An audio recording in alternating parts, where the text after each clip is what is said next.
Kayode, do you think the Senate President should resign? I mean, a lot of calls have been made for that, even from within his party. Certain APC chieftains have called for him to step down. We've seen hashtags on social media telling him to resign. What do you think he should do?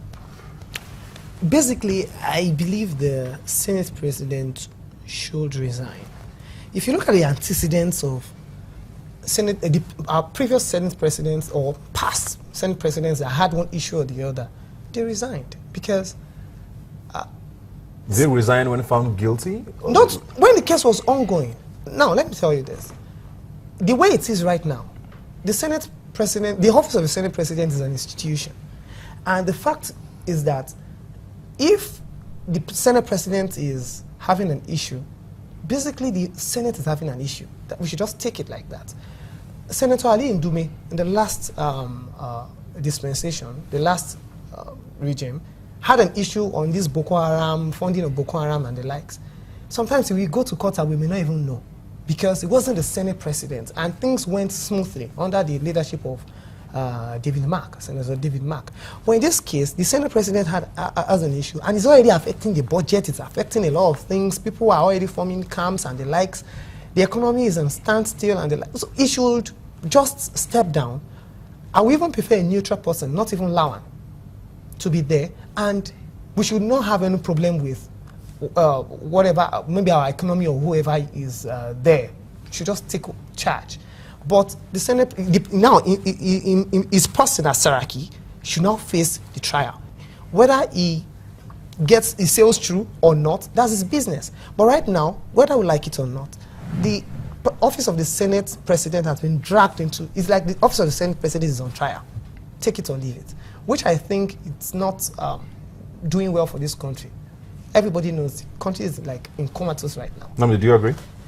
Well, for me, I cannot stand, I cannot offer opinion on whether the Senate President should resign or not, simply because I look at this whole thing from the prism of political trial, because in as much as the Senate President is perceived to have flouted some laws as regarding to the Code of Conduct Tribunal, but we know that this case, if the Senate President decides to step down today, this case will fizzle out of the tribunal. That's the scenario. You know, because if a situation where the So you agree this trial is simply just because of his office? Well, for me, I agree that there might be some alleged so-called breach of the laws guiding the Code of Conduct. Because when you look at this case, we don't know whether he's being tried for money laundering or whether he's being tried for not declaring assets. If you look at the submissions of the witness, the EFC's witness, and the cross-examination, you know, he comes, he says, he tenders the document, they ask him, where is this document from? He says, okay, oh, I didn't even look at it. Okay, where is this document? He said, this document is burnt. You know? For me, this whole case is so political that for me, the Senate President should, it's left for him to decide whether he should resign or not. But, you know, it's quite political for me.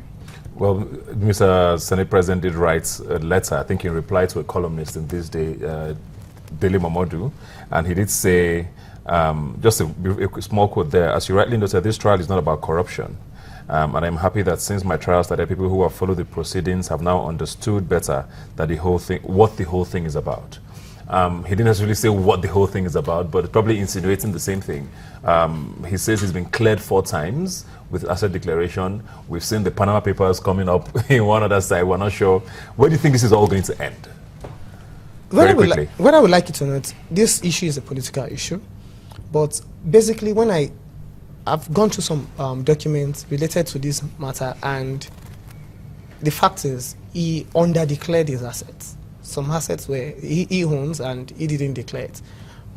He's in breach. That's a fact. It's just that he has a political issue and he's having a criminal issue, and everything happening at the same time. It's like they're just cashing in on the issue at hand. They're using this to cash in, because if you check, a lot of politicians are in breach. A lot of them.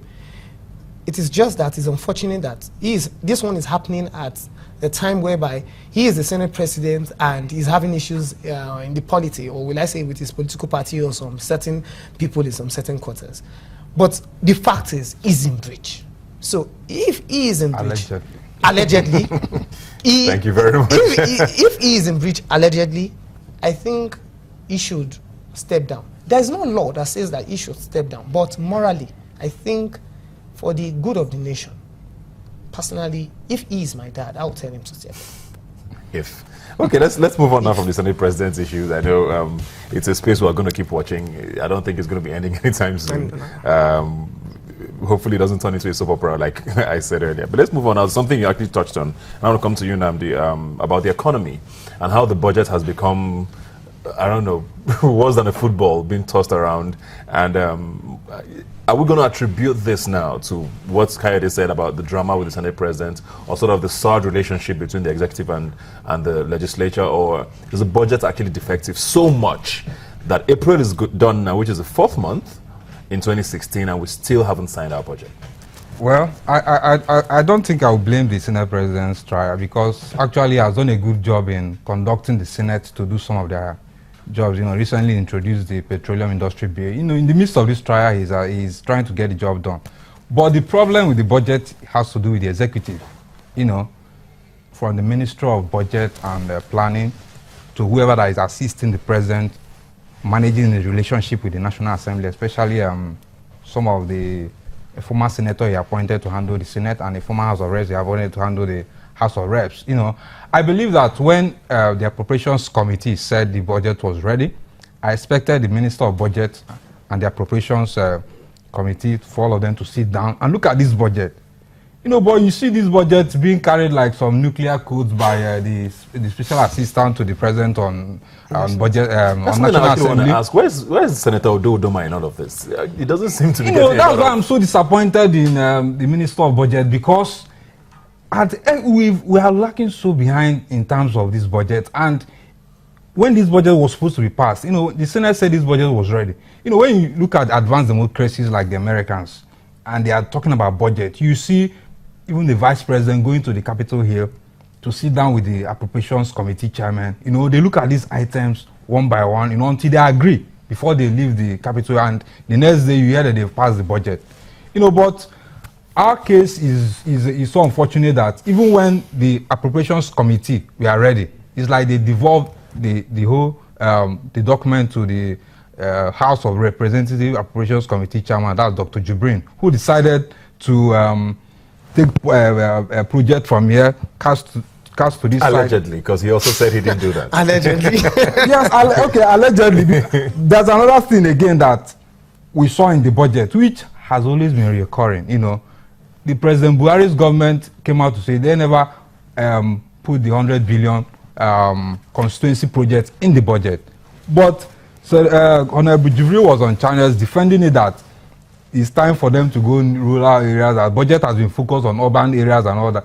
But the whole essence, the whole drama we are having should be put at the feet of the executive, because they are the ones that ought to have sat down, designed this budget the way they want it, line item by item, go to the Appropriations Committee, sat down with them, and also look at it before they pass the budget. But it's becoming a circle, just like you mentioned earlier. It's unfortunate.